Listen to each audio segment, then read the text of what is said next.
Meus queridos, pega seu cafezinho aí, meu amigo, e senta de maneira confortável que nós vamos começar uma série absurda. Para quem tá começando a investir em fundos imobiliários e para você que já investe em fundos imobiliários há muito tempo, quais são os principais erros óbvios que normalmente ninguém te fala e você não consegue perceber sozinho? Você vai ver que não vai ser enrolaçãozinha que tem de principais erros dos fundos imobiliários. Ah, você não reinveste dividendo. Ah, não é isso não. Você vai ver a partir deste vídeo o quanto de estudos nós vamos trazer aqui. E o tema de hoje é: por que FOFs não deveriam estar na sua carteira de fundos imobiliários para longo prazo? Perceba o que eu disse. FOFs não deve estar na sua carteira de fundos imobiliários no longo prazo. Então, se a sua carteira tem um desses fundos aqui, que são FOFs, JSAV, KIZU, ITRE, HFOF, CAFOF, BBFO, e eu fui além e fiz um estudo pegando os últimos fundos imobiliários que estão hoje na categoria FOF pela CVM, o RBFF, que se findou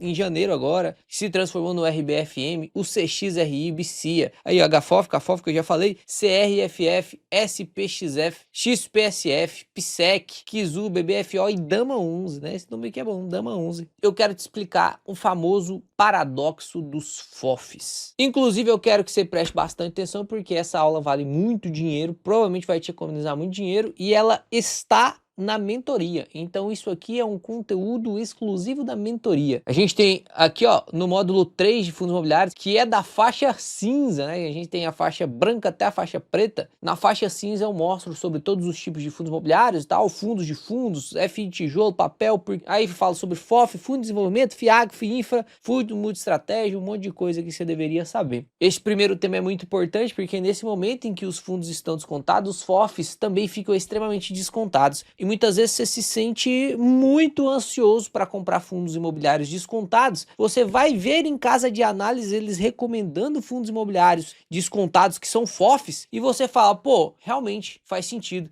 Você abre um relatório de um FOF e ele fala um tal de desconto duplo e você fica, meu Deus, isso aqui é uma barganha, eu tenho que comprar isso aqui. E hoje você vai entender por trás do papel o que é de verdade um FOF. Quais são seus problemas e porque provavelmente não terei FOF na carteira. Para isso eu quero entrar no RI de um FOF que inclusive eu uso muito para poder dar aula, porque o relatório desse FOF é muito bom. É bom. Se todos os relatórios de fundo imobiliário fossem igual desse FOF, meu amigo, o HFOF, ele tem um ótimo relatório e eu vou usar ele como exemplo, tá? Que inclusive, olha só o que está acontecendo com o HFOF desde o seu pico. Tá caindo 7,46%, chegou a cair aqui 11%, né? Então, entrando aqui no último relatório gerencial do fundo, você não precisa nem se preocupar com isso, tá? Eu sei que essa série é focada para iniciantes, então pode ser que você não saiba nem o que é relatório gerencial de fundo. Calma, Calabres. Vou te ensinar tudo. Pode ficar tranquilo, você não vai precisar pagar nenhum real. É só dar o like se você quiser também, se você quiser se inscrever. E aí, aqui, o que eu vou fazer? Eu vou te mostrar o portfólio do fundo. Para primeiro te explicar o que é um FOF, que eu preciso que você saiba o que é um FOF por dentro mesmo. Depois eu vou te explicar os problemas do FOF, depois te explico sobre o paradoxo do FOF e termino com aquele estudo que eu fiz, coletando dados desde a existência de todos os FOFs. Vai ser legal pra caramba. Então aqui, ó, eu quero te mostrar a carteira do HFOF. Você consegue perceber que 98% do dinheiro do HFOF está investido em fundos imobiliários. E aqui embaixo você consegue ver até quais são esses fundos imobiliários, ó. Participação do patrimônio líquido do fundo. 13% do dinheiro do HFOF está em HLOG.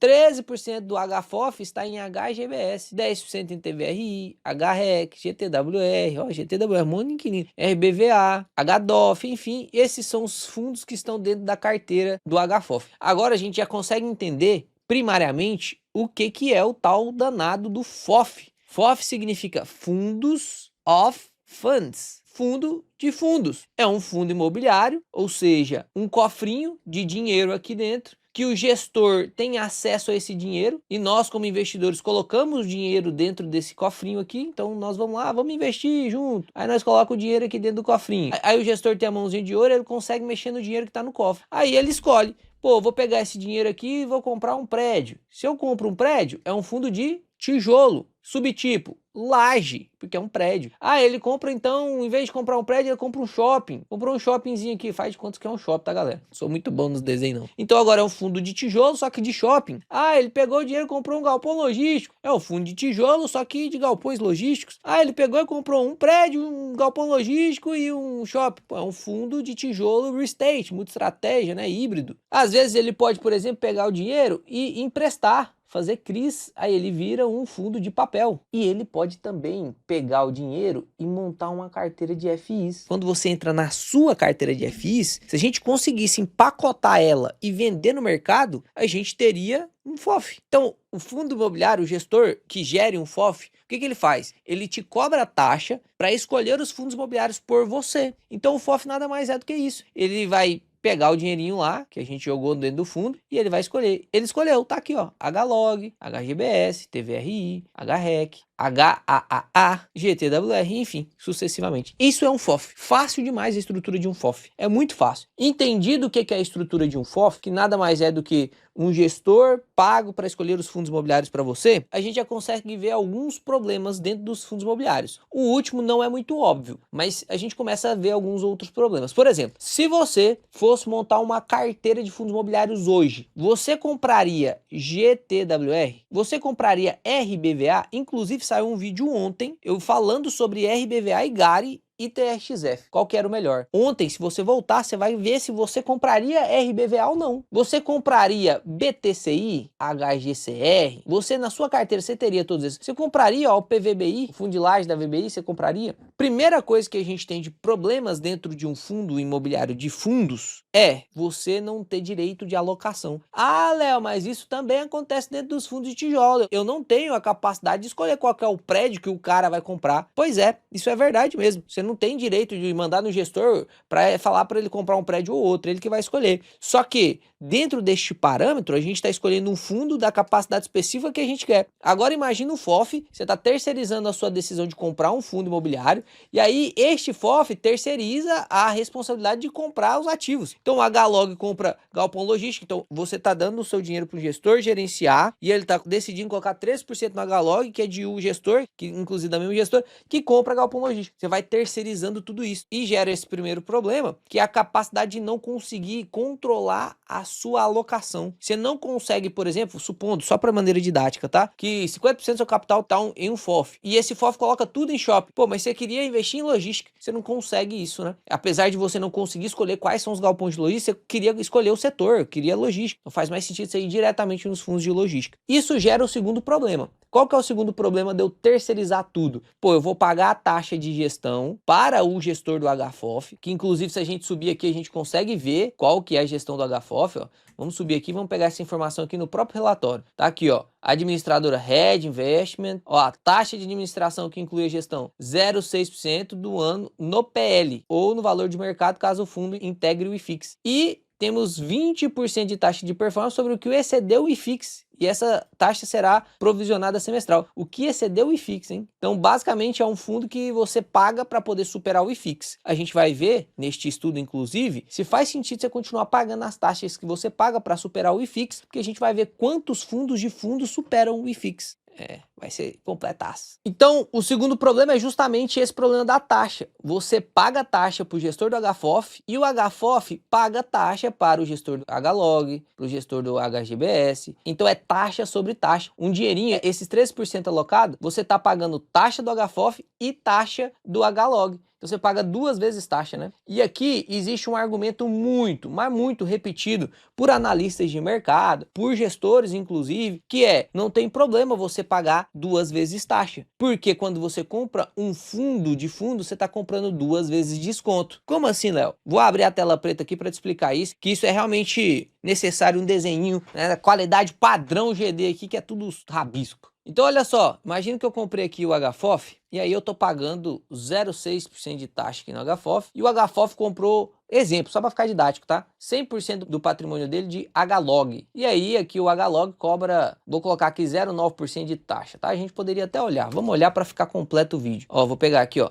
HLOG RI, vamos entrar aqui, fundo de logística da Head, vamos entrar aqui no relatório e vamos ver qual que é a taxa. Ó, temos aqui a taxa de 0,8, tá? 0,8%. Então, vamos voltar lá. Então, aqui tá de 0,8%. Então, você tá pagando uma taxa do HLOG e tá pagando essa taxa aqui também do HFOF. 2 vezes taxa, tá? Isso aqui todos nós concordamos, tá? Não tem como discordar disso aqui. Os analistas também concordam com isso aqui. Eles só não citam as casas de análise em geral, né? Tem muita analista muito bom. Tô sendo desleal falando que todos os analistas falam isso. Não, não. Muito analista muito bom. Tem só alguns que talvez porque tem casa de análise, tem alguns probleminhas de conflito de interesse. Então você paga 2 vezes taxa. Justificativa. Faz sentido, Léo, pagar 2 vezes taxa. Por quê? Porque eu tenho duplo desconto. E realmente isso aqui é verdade, tá? Duplo desconto. O que é o danado do duplo desconto? Pensa que o HFOF hoje está sendo negociado abaixo do seu PVP. E não precisa preocupar se você é iniciante, o que é o PVP. Basicamente, é uma métrica para a gente ver se o fundo está caro ou barato. Quando o PVP é igual a 1, eu vou te ensinar isso aqui básico demais. Tem vídeo já ensinando sobre PVP aqui, tá? Indicador. Então vai lá e estuda. Se estiver em 1, preço justo. Se estiver acima de 1, tá caro, mais caro do que deveria. E se estiver abaixo de 1, está mais barato do que deveria. Então hoje, quando a gente olha o HFOF, a gente vê um PVP de 0,82. Então o HFOF hoje, ó, vou colocar aqui, ó, HFOF está com PVP de 0,82, 18% de desconto. E aí, ele vai lá e compra o HLOG. Vamos ver com quanto de desconto está o HLOG. Olha, o HLOG está com PVP de 0,75. 0,75. Então ele está com 25% de desconto. Então tá aqui, HLOG 0,75. Está com 25% de desconto. E aí, qual que é a justificativa aqui, tá? Se é duplo desconto, justifica-se que se o HLOG valorizar aqui 25%, você ganharia os 25% de valorização do HLOG. E, além disso, se o HFOF valorizar também para o PVP de 1, você ganharia mais 18%. E aí você teria uma dupla valorização e ao invés de você valorizar só 25% comprando o HLOG, porque o HLOG, teoricamente, você poderia comprar ele diretamente, ao invés de você ganhar só 25%, você vai ganhar 25% mais 18%. Será que isso acontece na vida real? Primeiro ponto que a gente tem que levar em discussão é o seguinte: o duplo desconto ele existe? Existe. Só que para ele ser uma vantagem, o duplo desconto tem que deixar de ser desconto. Porque você compra em duplo desconto e continua em duplo desconto o tempo todo, você não ganhou dupla valorização. O duplo desconto só é vantajoso se valoriza esse negócio. Se o negócio não valoriza, você vai ficar com duplo desconto daqui 10 anos, tá lá com duplo desconto. E aí, o que adiantou? Nada. Não adiantou nada. Então, a premissa do duplo desconto ser uma vantagem é a valorização. A gente sabe que dentro do mercado brasileiro de fundos imobiliários, acho que isso já ficou claro para quem acompanha há mais tempo, a gente está dentro de um mercado muito ineficiente, com as taxas de juros muito altas, o que pressiona esse tipo de mercado. Então a gente vê o desconto por muito tempo, pode ser que a gente continue vendo desconto por muito tempo ainda. Então esse duplo desconto é meio que um conto das sereias, o canto das sereias, né, para você entrar num FOF. Enquanto isso, a taxa dupla, ela é o canto da sereia, né? Ou tá cobrando todo mês. É a taxa dupla, independente se valorizou ou não, meu amigo. A taxa dupla tá comendo lá, meu amigo. Você tá pagando 2 vezes taxa o tempo todo mês. Todo mês. E performance ainda, se valorizar acima do IFIX. Então perceba, aqui a gente tem um outro problema, né? Que não é um problema do gestor, não. É o problema estrutural do próprio FOF. Ele funciona assim. E aí, levando em consideração, preste atenção, levando em consideração que o HLOG realmente valoriza os 25%, você acha que o HFOF, que é onde o seu dinheiro realmente está, vai valorizar 25% ou parte disso? Parte disso. Porque se ele valorizasse realmente 25%, todo o portfólio dele deveria estar em HLOG. Só que a gente viu que é só 13%, então mesmo que o HLOG valorize os 25%, que você poderia angariar isso dentro da sua carteira, essa valorização, caso você tenha acertado na sua carteira pessoal também, né, ela fica pressionada por conta do patrimônio do fundo. E aí, como sua exposição é em HFOF diretamente, né, você não vai ter essa valorização de 25%. Às vezes você vai ter uma valorização de 2%, 3%, que poderia ser a mesma coisa representada na sua carteira se você estivesse alocando um pedacinho de sua carteira no HLOG diretamente. Só que você percebe que o duplo desconto parece muito melhor, ele soa muito mais aprazível do que o que ele realmente é. Ele não é assim duplo desconto não. Principalmente se o FOF comprou o fundo na época que ele estava caro e o desconto veio depois. Mas isso é uma conversa para outra hora. Então esse é o segundo problema do FOF, tá? E agora a gente vai entrar no terceiro problema do FOF antes de eu te mostrar todas as rentabilidades que os FOFs tiveram nos últimos anos. Desde o início. Eu vou comparar com o IFIX com o CDI para você. Esse estudo demorou um prazinho para fazer, viu? Só aquela tabela já vai valer o like e sua inscrição. Mas eu tenho certeza que esse paradoxo do FOF você não sabia. Você vai aprender agora, vai ver o quanto isso é desvantajoso para sua carteira. Então eu vou pegar aqui até a letrinha branca para ficar aprazível aos seus olhos, ó, paradoxo dos FOFs. O que significa isso? Preste atenção, um FOF, ele compra só fundo imobiliário, na verdade? Aí imagina que um FOF está abrindo hoje. E eu vou pegar um cenário em que o IFIX esteja no 0 a 0, neutro, para poder ficar fácil de entender. Depois a gente pode transportar essa explicação para a realidade atual, beleza? Então, imagina o FOF que surgiu lá em 2020. Vamos ver aqui nessa planilha que eu peguei, qual foi a maior parte das aberturas de FOF, ó. Abriu em 2021, 2020, 2019, 2018, aí teve alguns aqui em 2014, 2015, 2019, mas perceba que a maioria lançou ali em 2019, 2020, na época que o IFIX estava lá no talo, pagando caro pra caramba em fundo imobiliário. Aí surgiu, vou montar um fundo, eu compro os fundos pra galera, entrego valorização, cobro uma taxinha, vai ser bom pra todo mundo. E aí o que aconteceu? Imagina o cenário de um IFIX zero, tá? IFIX neutro, 0%, não tem valorização nenhuma, o PVP do IFIX está de 1. Então, abre-se um FOF, eu vou abrir o FOF aqui, ó, vai ser GDOF, GDOF, FOF da GD, Deus o livre. GD não vai fazer um trem desse com você não. Um dia quando nós estiver lançando aí ativos do mercado financeiro, vai ser ativo bom. Você vai ver que não vai ser por taxa não, o negócio vai ficar zerado pra vocês. Se Deus quiser, só para cobrir custo. E aí eu fui lá, fiz uma subscrição e captei R$1 milhão, só para efeito didático.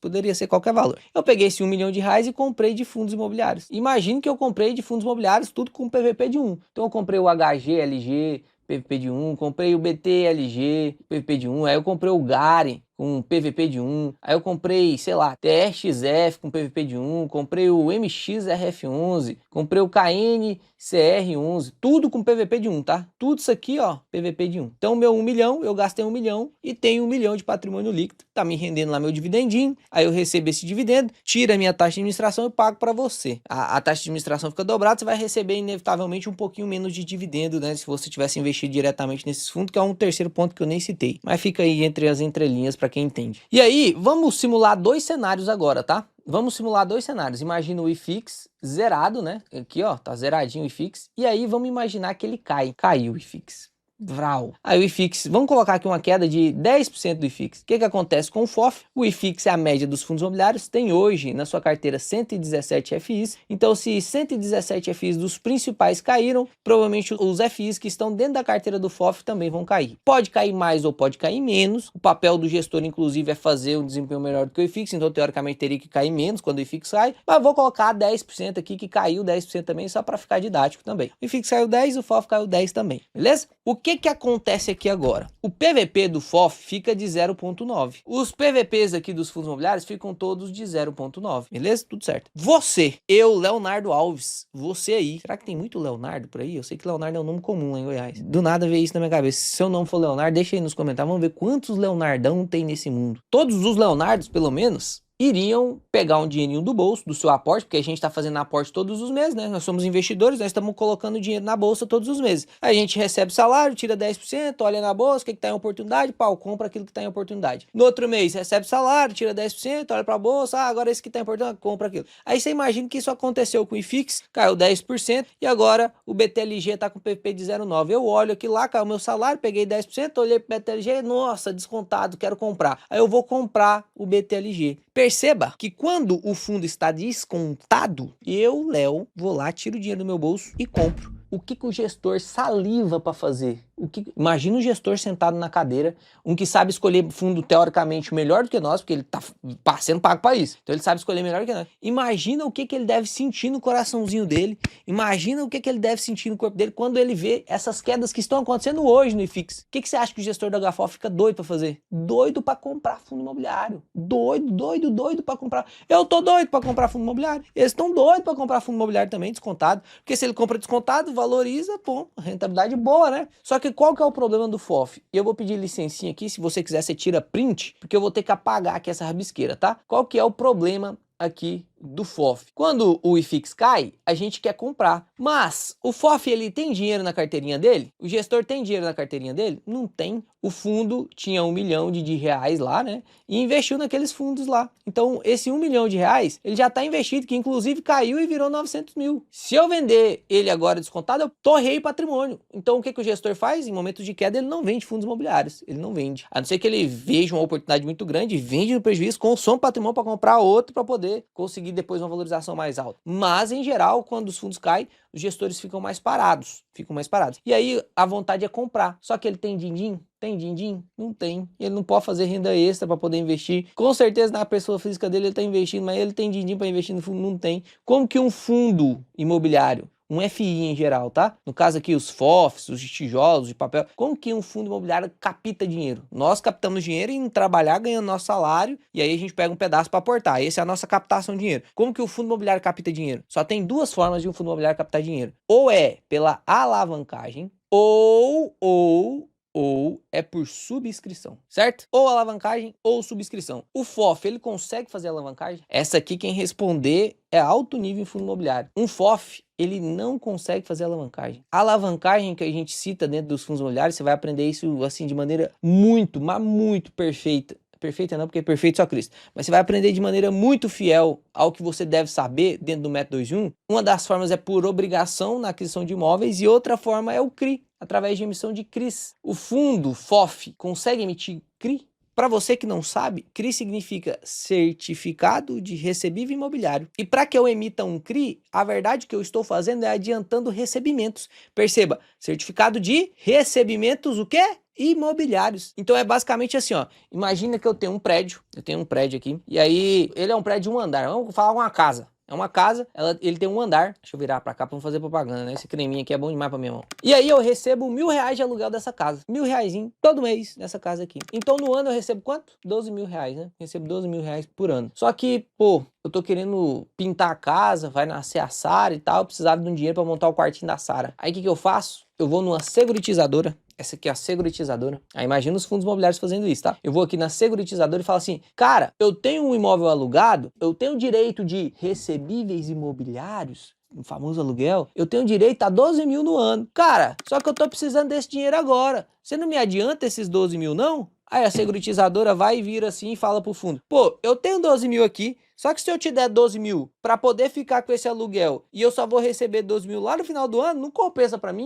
Eu te pago, mas eu te pago só 10 mil. Aí eu te entrego 10 mil, você vai embora feliz para casa, você faz o quartinho lá da Sara e aí eu fico feliz também porque eu investi 10 mil em você, só que eu vou receber 12. Então eu vou ter que esperar, mas eu recebo 12, ganho 20% de valorização aqui no meu dinheiro em um ano. E aí esses negócios eles acontecem frequentemente entre fundos imobiliários que têm direitos de recebíveis imobiliários, que são fundos de tijolo. Só fundo de tijolo tem aluguel para poder ter o direito de recebível imobiliário. Então isso é só em fundo de tijolo, só fundo de tijolo consegue emitir CRI. Léo, fundo de papel não consegue emitir CRI? Não. Por isso que no fundo de papel você vai ver lá, o modelo de alavancagem é compromissadas reversas. O FOF consegue emitir CRI? Não consegue. Tem como alavancar FOF? Não. Você pode olhar em todos os portfólios do FOF, não tem um alavancado. Eles não conseguem se alavancar. Poderia fazer um bem bolado, imobiliário, colocar um percentual da carteira em outra coisa, e aí consegue começar a fazer alavancagem, você vai ver onde a gente vai chegar no final do vídeo. Mas perceba, não dá para fazer alavancagem. Então, o IFIX caiu, o gestor salivando para comprar fundo imobiliário. O Leozinho e você que segue esse canal tá comprando já, só que o FOF tá travado. Aí ele vai alavancar, não pode. Ah, tem outra forma de eu ganhar dinheiro, Léo. Eu consigo subscrever. Subscrição é quando eu abro o microfone e falo assim, galerinha, ô doidos, vem aqui, ó, vamos investir nesse fundo aqui. Você não quer mandar dinheiro aqui para casa, não? Que aí eu invisto o nosso dinheiro. Só que perceba, o PVP está de 0,9. A cota patrimonial, por exemplo, que se fosse R$100, com o PVP de 0,9,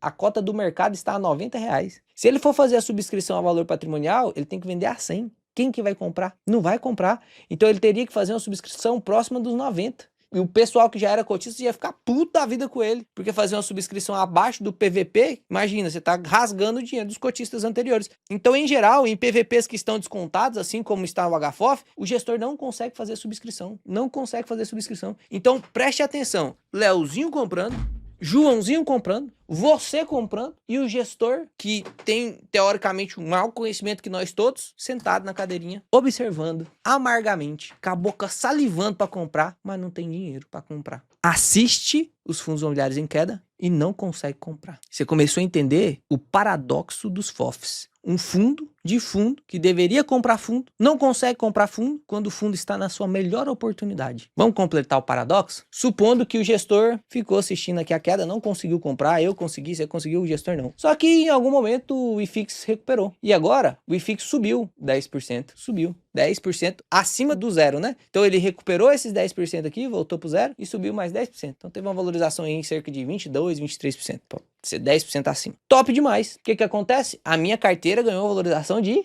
23%. A sua, 23%. A do FOF, 10, mas tá no lucro, beleza, tá no lucro. E aí, o que que o gestor faz agora? O gestor tem algumas opções. Quando, vou apagar aqui, tá? Se quiser só ir voltando, pausando o vídeo, tirando print, se você anotar, essa série vai ser de muito conteúdo. Então, se você ir anotando essa série, no final do vídeo, eu duvido que você não me manda um café. Eu duvido que você não me manda um café. Que você vai aprender tanta coisa de graça que você já pagou fortuna aí pra galera. A galera vai ficar brava comigo, né? Provavelmente. Ou não, né? O canal é pequeno, você não me ajuda o canal a crescer. Aí os caras lá que tem 1 milhão de seguidores ficam vendendo cursinho em minha boca. Então agora estamos no cenário que o IFIX subiu 10% e a carteira do fundo que antes era de 1 milhão, agora tá valorizada. Tá, 1 milhão e 100 mil reais, certo? PVP agora está de quanto da carteira? PVP de 1.1. O que que o gestor pode fazer agora? Lembra que o gestor precisava de um PVP maior do que 1 para subscrever? Então ele pode meter subscrição agora. Agora ele pode fazer subscrição. E agora ele consegue captar dinheiro, porque a cota tá a 110, ele consegue fazer subscrição a patrimonial que é 100. Então se no mercado tá 110 e a subscrição vai sair a 100 reais, pô, a galera vai subscrever, né? Fica fácil fazer uma subscrição dessa forma. Então quando o PVP tá acima de 1, é fácil fazer subscrição e captar dinheiro. E aí imagina que o cofre agora do gestor aumentou. Antes ele tinha só 1 milhão, né? Tava investido, agora tem mais 1 milhão. Captou aqui mais 1 milhão. Perceba, ele tem 1 milhão de reais para investir, só que agora os fundos estão caros. Ele vai comprar fundo caro? O gestor só tem duas opções. Ou ele guarda esse dinheiro no caixa e vira chacota pro mercado, porque o mercadinho sem vergonha, viu, para julgar a decisão sem saber. Eu também confesso que ficaria meio bravo se um gestor capta metade do fundo de dinheiro e deixa tudo em caixa. Se for para investir em CDI, nós conseguimos, né? A galera ia ficar brava do gestor manter em caixa, esperando o IFIX cair para depois comprar, porque o rendimento ia ser teoricamente menor, né? A gente espera que no longo prazo o IFIX continue batendo o CDI como ele já vem batendo há muito tempo. Então, não gostaríamos que ele deixasse no caixa. Perceba, ele é obrigado a comprar fundo quando o IFIX está valorizado. Ele é obrigado a comprar fundo caro. Inclusive, quando o FOF valoriza, tá aí com o PVP de 1.1, em geral, os gestores, eles são isso é uma tendência dentro da gestão de fundos de fundo, de venda do fundo imobiliário. Venda do fundo imobiliário. Por quê? Porque se o fundo imobiliário ele comprou a 100, valorizou para 110, ele vende, pega esses 10 reais de lucro e consegue distribuir mais dividendo. Como o cotista fica muito feliz de receber dividendo, em geral, alguns gestores fazem isso. Troca posições, mas enfim, tá comprando mesmo assim, quando ele troca a posição, ele vendeu a 110, paga o imposto de renda no ganho de capital, né? Então 20% vai pagar imposto de renda no ganho de capital, aí vai chegar a 108 no fundo, 100 é dele, 8 reais ele distribui, ele tem 100 reais de novo. Só que agora ele tem 100 reais com os fundos caros. Ou ele vai ter que colocar no caixa e esperar, ou ele vai comprar fundo caro. E aí ele basicamente entra num paradoxo onde ele é um gestor de fundos com alta capacidade para escolher fundo imobiliário, só que ele não consegue comprar quando tá barato e é obrigado a comprar quando tá caro. Ele é literalmente uma estrutura de autodestruição de rentabilidade, basicamente. Os gestores que conseguem, gestor de FOF, que consegue rentabilidade acima do IFIX, os caras realmente são muito bons de alocação, compra e vende no momento certinho. Compra e vende no momento certinho e tem coragem de deixar dinheiro no caixa esperando queda. Basicamente é isso, porque senão não tem como superar o IFIX. Não tem como superar o IFIX. E aí agora eu quero te mostrar as rentabilidades que os FOFs entregaram e depois eu vou te falar se em nenhuma hipótese nunca a gente deveria comprar FOF, porque tem uma hipótese que dá para você comprar FOF, eu vou te mostrar daqui a pouco. Então aqui dentro da aula da mentoria eu até mostro um estudo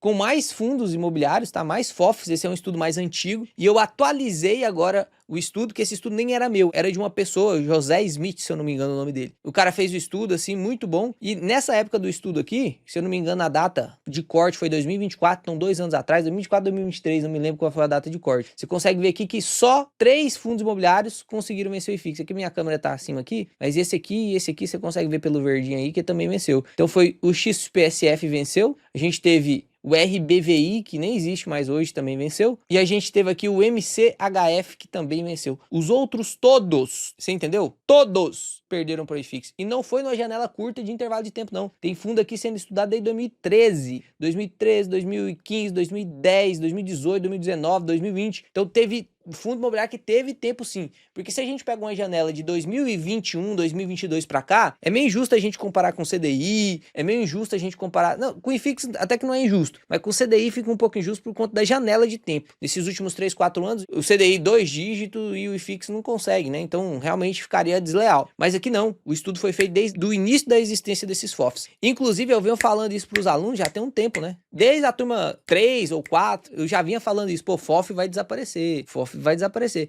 Não faz sentido. Eles criaram essa estrutura de fundos, naquela época que tava só o IFIX subindo, aí fazia muito sentido você ter um FOF, daria para você ganhar realmente muito dinheiro pros cotistas, mas a hora que caísse, a estrutura ia ruir, não faz sentido. Existe realmente um paradoxo. Essa estrutura, ela é contra realmente a própria capacidade do gestor de escolher, não é o gestor que é ruim, é a estrutura que é horrível.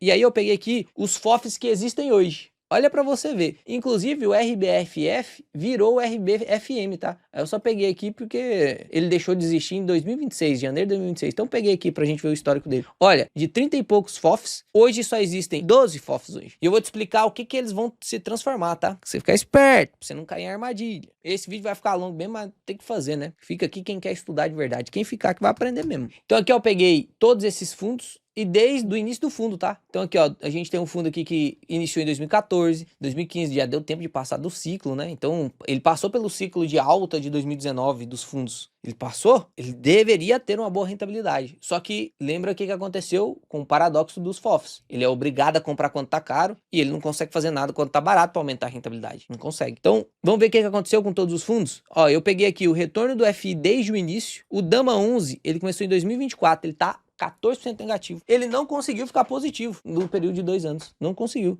E isso em retorno ajustado, tá? Já considerando dividendos. Eu tô considerando dividendos aqui. Já é retorno ajustado. O BBFO iniciou em 2021, 33% de rentabilidade. Kizu, 8% de rentabilidade. Passada, né? É complicado. PSEC, 14%. XPSF, 22, 47, 55, 44, 151, ó, BCIA 151, que ele iniciou lá em 2015. A gente já vai ver se aqui foi uma boa rentabilidade ou não. O CXRI 138, iniciou em 2014. Então aqui você já consegue ver que o BCIA foi melhor, né? Menos tempo e mais rentabilidade. RBFM 17 e RBRFF 16. Aí eu peguei aqui o retorno do IFIX, tá? O IFIX durante o período. Percebe que o IFIX arrebentou com o RBRFF, arrebentou com RBFM, arrebentou com o CXRI, arrebentou, aqui não vou falar que arrebentou, mas deu uma lapada forte, do BCIA, no HFOF, pô, o HFOF, mano, a gestão do HFOF é bonito demais de ver, o jeito que os caras conversam com você, o gestor conversando com você lá, mostrando um monte de gráfico, bonito demais, a rentabilidade não compensa, por quê? Porque a estrutura é ruim, colocaram o gestor, é como se fosse assim, ó, monta essa casa aí, entregou 2 tijolos e meio saco de argamassa, constrói a casa, coloca telhado, não tem como, entende? Não tem como. É difícil. Na época, a gente é até uma piadinha interna na nossa família. Quando eu era mais jovem, eu lavava chão. E aí eu lembro que de uma vez que eu fui empregado por uma moça lá, ela queria que eu lavasse toda uma galeria. E ela me entregou um rodo, um pano e um produto lá que você não podia nem diluir, que senão arrebentava a sua mão. E o pano tava pela metade. As condições de trabalho eram ruins. É a mesma coisa que o gestor não tem condição boa de trabalho aqui, não. Não tem como a gente exigir de um gestor de fundo uma rentabilidade boa. Tô te mostrando isso aqui pra você fugir desse trem, pra você correr desse negócio. Se tem um trem desse na sua carteira, avalie. Eu vou te citar um único momento que faz sentido você comprar FOF. Um único momento, só em específico. E é raro. Se a gente pega aqui a rentabilidade anualizada, ó, peguei o retorno anualizado. 2% de retorno anualizado do RBFF. O CDI rendeu 9% anualizado deste período até agora. E o IFIX 6%. Então você percebe que rebentou mesmo, não tem como. Ó, retorno aqui. O que teve o maior retorno foi o BCIA. 8% de rentabilidade em retorno anualizado. O IFIX ganhou 9,4%. Nenhum fundo bateu o IFIX. Os que mais passaram perto de bater o IFIX foi o XPSF e o BBFO. Na verdade, o BBFO até bateu aqui com 0,1% de retorno anualizado a mais. Apesar de ter perdido bastante pro CDI, mas não dá pra gente levar em consideração o CDI nessas janelas depois de 2020, que é tudo 2 dígitos, não tem como, né? Depois quando baixar. Aqui, inclusive, ó, consegue ver que o IFIX médio, desde 2014 aqui, foi 9%, né? 9,9%. E 14 já pegou a crise de 2015, 2016, que a taxa Selic estourou também. Então você percebe que a média hoje tá muito alta mesmo. 2 dígitos é muito alto. Em geral, você vai ver aí 8, 9, máximo um 10 aí de média de longo prazo. Mas perceba que o que eu quero deixar claro é que fundo de fundo não vence FIX, não vence CDI. Se vocês quiserem, eu trago esse estudo aqui com fundo de logística, com fundo de laje, no fundo de shopping, a gente pode fazer esse estudo aqui. Mas eu acho que a resposta já é óbvia para você. E se quiserem ver em números, eu trago. Faço o estudão lá desde 2010. Todo fundo de logística que existia desde 2010, eu faço estudo para vocês. Mas fato é que FOF... Existe um paradoxo que eu espero que você tenha entendido finalmente, que impede que você tenha boas rentabilidades em FOFs para o longo prazo. Para o longo prazo, isso que fique claro. Porque o que acaba e que estraçalha com a rentabilidade do FOF é ele passar pela queda sem poder comprar e passar alta comprando. Então ele tem que passar por esse momento para arrebentar com a rentabilidade. Se ele passar por esse momento, ele arrebenta com a rentabilidade dele. E qual é a única forma de ganhar dinheiro com FOF? Você entrar no FOF aqui, ó, quando ele tá descontado, para angariar uma valorização. E aí, conseguindo essa valorização, você vender, sair do FOF. Então, é como se fosse uma exposição técnica, uma exposição estratégica, para você entrar no fundo e sair depois. Você já entra no fundo sabendo que você vai sair. Não vai ser uma posição para longo prazo. É um FII estratégico. Eu não gosto muito dessa nomenclatura, porque na minha opinião você compra um fundo imobiliário de risco para que ele vire um fundo de crescimento, para que o de crescimento vire um fundo de ancoragem que você não precisa vender. E a gente tem um yield on cost muito alto nos fundos e você consiga se aposentar. Querendo ou não, quem investe em fundo imobiliário tá querendo é renda. Tá querendo ficar fazendo trade com fundo imobiliário. É isso que eu ensino dentro do método 2 de 1. Você bater esse negócio aqui, essa média do IFIX, como que você bate o CDI, inclusive, em janelas de longo prazo, com o fundo imobiliário recebendo dividendo todo mês. Em fundo imobiliário seguro, montar uma estrutura de carteira com fundos e conseguir se aposentar com ela, pô. É isso que você tem que fazer, não tem que ficar vendendo, não. Então, acho muito fraca a estrutura dos FOFs. E convenhamos, aqui na Word, ó, se eu pegar os FOFs, deixa eu limpar todos os filtros aqui, vou pegar todos os FOFs, ó. A gente pega todos os FOFs que tem disponível para negociação, cara, percebe que, pô, os descontos não estão tão altos assim não, cara. Olha o XPSF, é 21% de desconto, você tem um GAR a 0,84. Olha o Kizu, 0,8, pô, a gente tem outros fundos bons também a 0,8, hein? Que estão descontados de maneira irracional. Aqui não, aqui o patrimônio realmente descontou. O CAFOF, 0,84.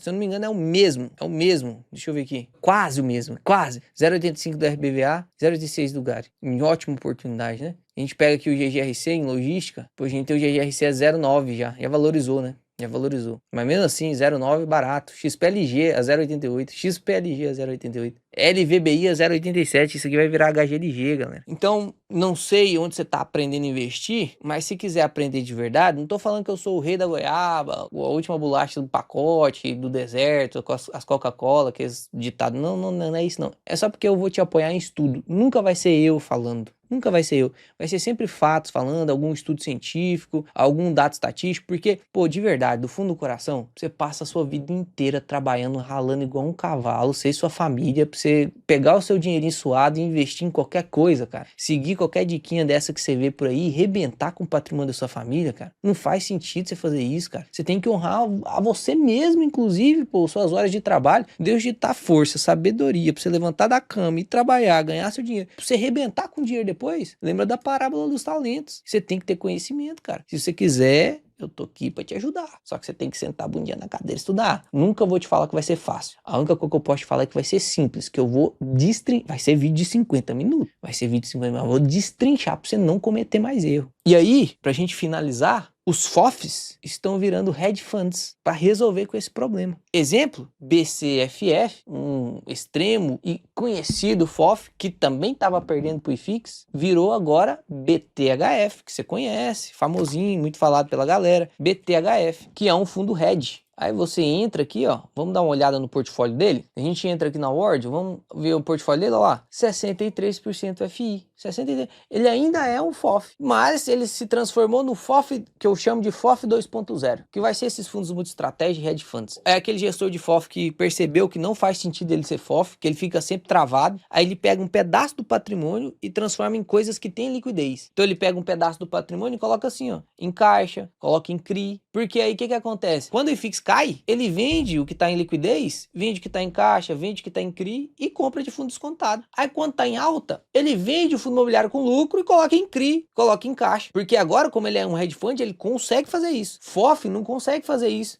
Porque pela CVM você não pode deixar muito tempo caixa. 50% do seu patrimônio ser caixa? Não. Para você ser considerado um FOF, você tem que ter mais de 66% de patrimônio investido em fundo de fundo. Então você tem que seguir sua política de investimento. Aqui, quando você se transforma num hedge fund, pô, você pode ter tudo. Você pode ter imóvel, você pode ter CRI, você pode ter tudo. E aí você acaba com esse problema do FOF de só conseguir comprar fundo. Então ele só consegue comprar quando tá caro, aí ele compra caro. E quando tá barato, ele não consegue comprar porque ele não consegue vender nada. Ele não vai vender o fundo imobiliário que tá barato para comprar outro fundo imobiliário que tá barato, que ele perde patrimônio, ele torra patrimônio. Agora, se eu tenho um pedacinho de caixa, um imóvel, alguma coisa que tem liquidez para eu vender e comprar fundo, aí melhora um pouquinho a situação. Então aqui, você vai ver uma tendência daqueles 30 fundos, pô, só existem 12 hoje. 18 já virou hedge fund, que é o FOF 2.0. E você tem que tomar cuidado, porque, beleza, hedge fund é muito melhor, e aí sim dá para tirar todo o caldo do gestor de potencial de alocação dentro dos fundos. Você tem que tomar cuidado também, que às vezes é um hedge fund, que está classificado como hedge fund, tem 80% em FI. Às vezes, pô, não vai dar para fazer um giro muito bom assim não. Vai continuar entrando no mesmo paradoxo do FI. Outro fundo aí que era um fundo de papel, e aí ele viu, pô, os fundos imobiliários estão muito descontados, vou comprar. Virou